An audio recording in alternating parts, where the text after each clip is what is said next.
শাফাত করবেন শাহে মদিনা বাবা শুনো না হাদিসে পাকের বাজান সেই নবীকে ভালোবাসার দরকার আছে না নাই? আমার নবী বলে এরে আমার দুনিয়ার উম্মত তোমরা শুধু আমি নবীর জন্য তোমাদের ভালোবাসাটা বিলিয়ে দাও। মানজার কবরি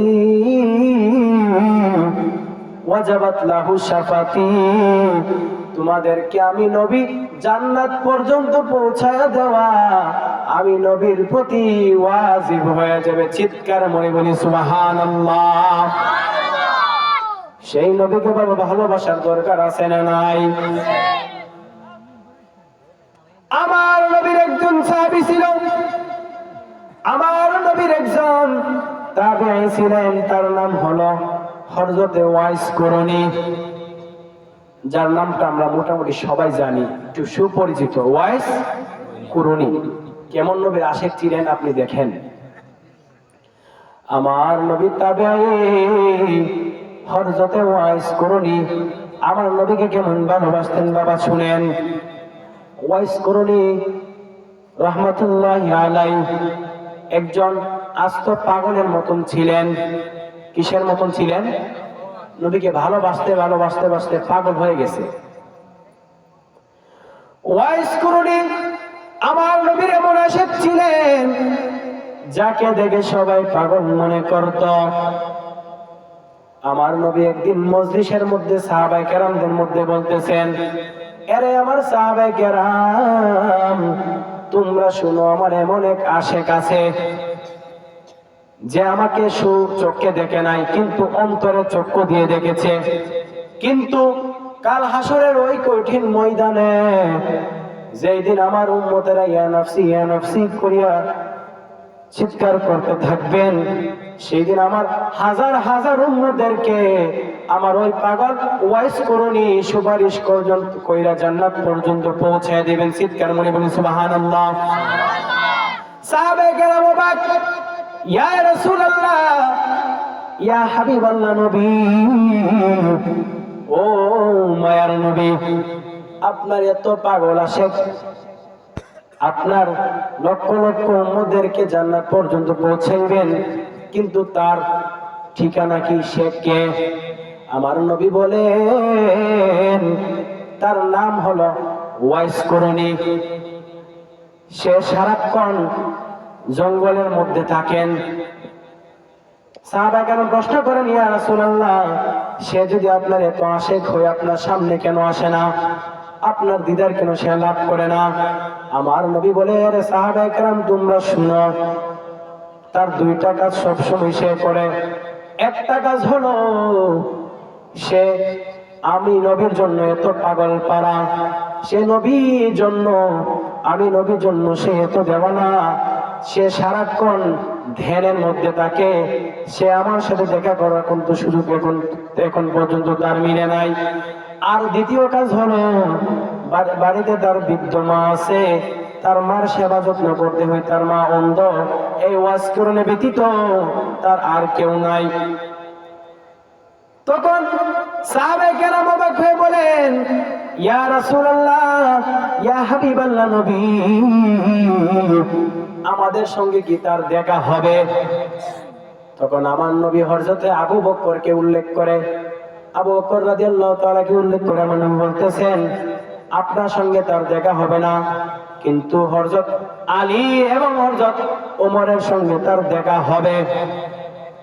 আমার নবীর ওসিয়ত অনুযায়ী আমার নবী দুনিয়া থেকে পর্দা আড়াল করার আগে আমার নবী হযরত ওমর এবং হযরত আলী রাদিয়াল্লাহু তাআলা কে ওসিয়ত করে গেলেন যে আমি দুনিয়া থেকে পর্দা আড়াল করার পর আমার খিরকা মুবারক হযরত ওয়াইস করণীকে তোমরা দিয়ে দিবে এবং আমি নবীর সালাম তাকে জানাইবে।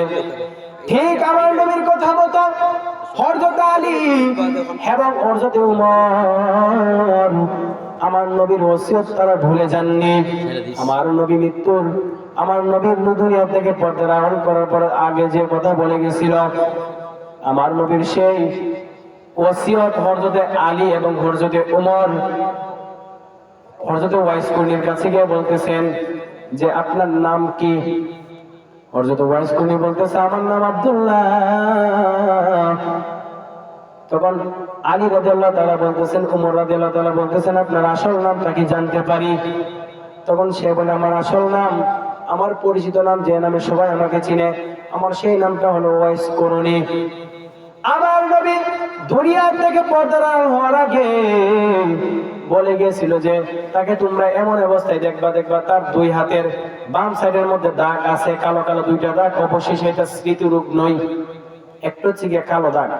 আমার হাতের মধ্যে যদি আমি ব্যাগের কালি লাগাই দিই, এটা কি স্মৃতিরোগ হয়েছে? কথা কই না। আমি যদি হাতের মধ্যে আমার কালি লাগছে, আমি সাবান দিয়ে যদি ধুয়ে নিই তাহলে শেষ হয়ে যাবে, আর দেখা যেত না। ঠিক তেমনি ভাবে ওয়াইস কর্ণীর হাতের মধ্যে দুই হাতের বাম পাশের মধ্যে কালো দাগ, সেটা কোনো স্মৃতিরোগ নয়। আমার নবী হযরত ওমর এবং হযরত আলীকে বলছেন এটা তার স্মৃতিরোগ নয়, এটা তার সারা হাত লোমে ভরা এবং বাম পাশের হাতগুলোর মধ্যে দুইটা কালো করে দাগ, এটা অবশ্যই স্মৃতিরোগ নয়। আমার নবী যেইভাবে বলছিল সাহাবায়ে কেরাম ওমর রাদিয়াল্লাহু তাআলা এবং আলী রাদিয়াল্লাহু তাআলা সেভাবে পাইছে। এখন বলতেছে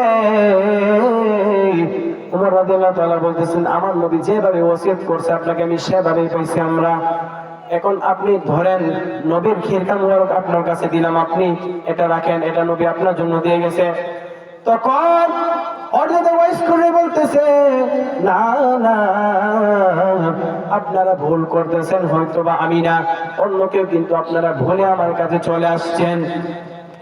ওমর রাদিয়াল্লাহু তাআলা বলেন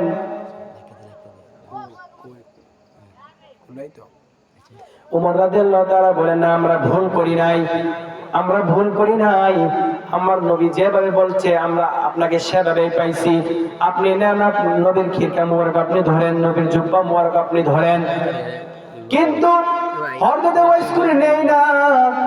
যখন লম্বা ঘটনা আমি সংক্ষেপে বলতেছি, যখন সবকিছু যখন পরিচয় হলো, হযরত ওয়াইস কর্ণীর সঙ্গে যখন তার পরিচয় হলো, আমার নবীর খিরকা মুবারক যখন হযরত ওয়াইস কর্ণীর কাছে দিলেন, হযরত ওয়াইস কর্ণী চোখের পানি ছেড়ে ছেড়ে আল্লাহর কাছে, আমার আল্লাহর কাছে গিয়ে বলতেছে আল্লাহ, ও আল্লাহ, আমি পাপী, তো এই নবীর খিরকা মুবারক পাইবার যোগ্যতা আমার নাই। ওয়াইস কর্ণী ধ্যানের মধ্যে মগ্ন হয়ে গেল। এমন অবস্থায় আলী রাদিয়াল্লাহু তাআলা এবং ওমর রাদিয়াল্লাহু তাআলা ওয়াইস কর্ণীর কাছে গিয়ে তার পিছনে দাঁড়িয়ে রয়েছে। এমন অবস্থায় হযরত ওয়াইস কর্ণী সিজদা থেকে উঠে দেখে ওমর এবং আলী তার পাশে। তখন হযরত ওয়াইস কর্ণী বলতেছেন আপনারা কেন আমার কাছে আসছেন? আমি এতক্ষণ আল্লাহর দরবারে আমার মায়ার নবীর উম্মতের জন্য দোয়া চাইছিলাম, যেন ওই কঠিন জিন আমার আল্লাহ যেন আমার নবীর উম্মতদেরকে যেন মাফ করে দেয়, আমার নবীর ওসিয়ত অনুযায়ী আমার আল্লাহর দরবারে আমি মাফ চাইছিলাম, কিন্তু আপনারা কেন আমার কাছে আসছেন? এই বলিয়া হযরত ওয়াইস কর্ণী হযরত আলী রাদিয়াল্লাহু তাআলার কাছে বলতেছে, এমন অবস্থায় হযরত ওয়াইস কর্ণী নবীর জুব্বা মুবারক পাইয়া ভক্তির সঙ্গে সম্মানের সঙ্গে তার কাছে আবদার হিসাবে রাখলেন। এবং হযরত ওয়াইস কর্ণী ওমর রাদিয়াল্লাহু তাআলা এবং হযরত আলী রাদিয়াল্লাহু তাআলাকে বলতেছেন আপনারা তো আমার নবীকে দেখছেন, কিন্তু আপনারা আমার নবীর জন্য কি করছেন? কিন্তু আমি আমার নবীকে কোনোদিন দেখি নাই, কিন্তু আমি আমার নবীকে নিজের চোখে কোনোদিন দেখি নাই, কিন্তু আমার নবীকে আমি অন্তরে চক্ষু দিয়ে দেখছি। আপনারা আমার নবীকে কেমন ভালোবাসেন, কিন্তু আলী রাদিয়াল্লাহু তাআলা বলতেছে আমাদের নবীকে আমরা জানের চেয়ে বেশি ভালোবাসি। ওয়াইস কর্ণী বলতেছে এমন ভালো কেমন ভালোবাসেন আপনারা? আমার নবীর দাঁত মোবারক গুলো ভেঙে দিল কাফেররা, কিন্তু আপনারা কি করলেন? আপনারা দেখেন আমার মুখের মধ্যে একটা দাঁতও নাই। আমার নবীর দাঁত ভাঙার কথা শুনে আমি আমার প্রথমে একটা দাঁত ভেঙে নিলাম, পরে ভাবলাম আমার দাঁত কোন দাঁত আমি ভাঙছি আমি জানি না, তারপরে আমার সকল দাঁতগুলো আমি আমার নবীর জন্য ভেঙে দিছি। জোরে বলি সুবহানাল্লাহ। আমার নবীর জন্য কেমন পাগল ছিল, আমার নবীর জন্য হযরতে ওয়াইস করলি এমন পাগল ছিলেন। এরকম পাগল কি আমার নবীর জন্য আমরা হওয়ার দরকার আছে না নাই? আল্লাহ তাআলা আমাদেরকে নবীর পাগল হিসেবে কবুল করুক। আমরা সকলে বলি আল্লাহুম্মা আমিন। নারায়ে তাকবীর, আল্লাহু আকবার, নারায়ে তাকবীর, আল্লাহু আকবার, নারায়ে রিসালাত, ইয়া রাসূলুল্লাহ। আমি আর সামনে লম্বা করব না। আমার শ্রদ্ধেয় প্রাণপ্রিয় বড় ভাই আজকের মাহফিলের সম্মানিত প্রধান অতিথি স্টেজে চলে আসছে। আমি এখানে আর লম্বা করব না। এই মুহূর্তে আমাদের মধ্যে মূল্যবান তকরি নিয়ে আসছেন সুমদের কণ্ঠের অধিকারী, নবযুবকদের তেজস্বী বক্তা হযরত মাওলানা কারি সোহেল রাজা সুনিয়াল কাদির সাহেব, খতিব গাউসুল আজম রহমতুল্লাহ জামি মসজিদ নাসিরনগর ব্রাহ্মণবাড়িয়া। হুজুরকে হুজুরের মূল্যবান তকরি পেশ করার জন্য আজকের মাহফিলের পক্ষ থেকে শুভনীয় অনুরোধ করা হলো।